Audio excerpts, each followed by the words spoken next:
কিছু কিছু সুখে এত খুশি থাকে মিশে, ধরা দেয় অচেনা কাছে। চলো আজকে আমি তোমাদের সাথে শেয়ার করি এই পান পাতার টিউটোরিয়ালটা। তো প্রথমেই আমি আর্টিফিশিয়াল পান পাতা নিয়েছি, আর তাতে মেরুন কালারের ফেব্রিক দিয়ে মাঝখানে গোল করে নিয়েছি, আর এই গোলটার চারপাশে আম মোটিভ আর পাতা মোটিভ দিয়ে কলকা করে নিই। এবার চলো পান পাতার সাইড থেকে কলকা করা শুরু করি।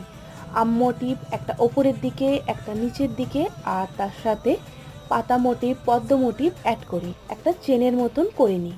আর এই চেনের পাশ দিয়ে একটা লম্বা করে দাগ টেনে তার ওপর অ্যাড করি সাবেকি কলকার পাতা।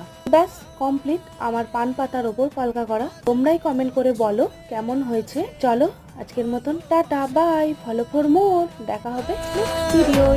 এলো যে স্বপ্নের দিন,